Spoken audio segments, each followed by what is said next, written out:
반갑습니다. 최 대표의 노무 이야기입니다. 오늘은 퇴직금에 대해서 간단하게 정리를 해드리도록 하겠습니다. 사업장의 사장님이나 근로자들이나 이 퇴직금에 대해서는 모두가 또 관심이 많이 가는 부분이기 때문에 오늘 이 시간에 확실히 좀 정리를 하시면 좋을 것 같습니다.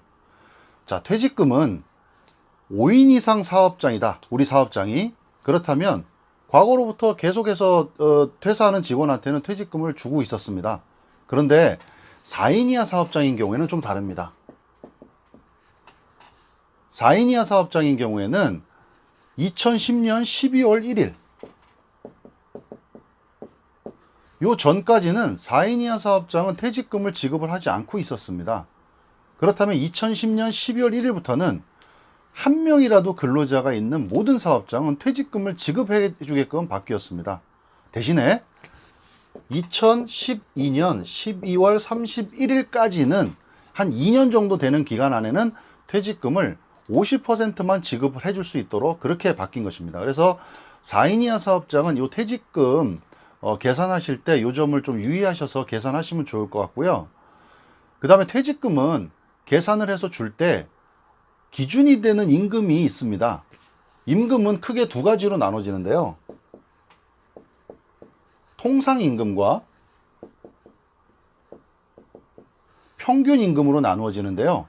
어떤 임금이 과연 더 클까요? 평균임금이 더 큽니다. 평균임금이라고 하면 퇴사하기 직전 3개월 동안 내가 받았던 모든 임금을 얘기한다고 간단하게 생각하시면 될 것 같고요. 그 3개월 동안 퇴사하기 직전 3개월 동안의 임금을 가지고 내가 하루에 얼마 받았는지 일할 계산을 해서 그걸 가지고 내가 퇴직금을 얼마 받을 수 있는지를 내 근무기간을 거기에 곱해서 계산을 하게 되는데 그때 쓰이는 게 바로 평균임금이고요. 이 평균임금은 직전 3개월치를 계산하는데 퇴사하는 날짜에 따라서 이 3개월이 약간씩 달라질 수가 있겠죠. 그래서 간단하게 89일에서 92일 정도의 기간이 3개월로 계산이 될 거고요. 내가 예를 들어서 2월 같은 날에 2월이 껴있는 달에 퇴사를 하게 되면 근무일수가 좀 줄어들 것이고요. 평상시에는 좀 92일로 늘어날 것이고, 이 차이는 약간 있게 되겠죠. 그래서 퇴직금은 퇴사하기 직전 3개월간의 평균 임금을 가지고 일할 계산해서 내 근무기간을 계산을 한다. 그때 주의할 점은 4인 이하 사업장이다. 그러면 2010년 12월 1일부터 2012년 12월 31일까지 사이에는 50%만, 그리고 2010년 12월 1일 전에는 퇴직금을 계산하지 않는다. 이렇게 좀 알고 계시면 좋을 것 같고요.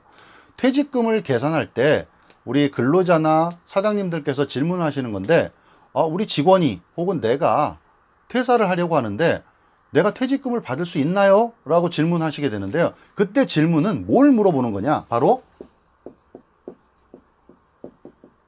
근로자성을 물어보는 겁니다. 자, 우리가 노동법, 근로기준법에 적용을 받는 대상은 근로자입니다. 그렇다면 퇴직금을 지급해주는 대상도 근로자가 되겠죠. 그리고 일주일에 15시간 이상, 월로 따지면 60시간 이상, 그리고 1년 이상 근무한 사람에게만 퇴직금을 지급을 해주는데, 그때 그 대상이 되는 사람이 바로 근로자입니다. 근로자. 자, 그러면 사장님이나 근로자가 저에게 물어봤을 때 내가 퇴직금을 받을 수 있나요? 라고 물어보셨죠.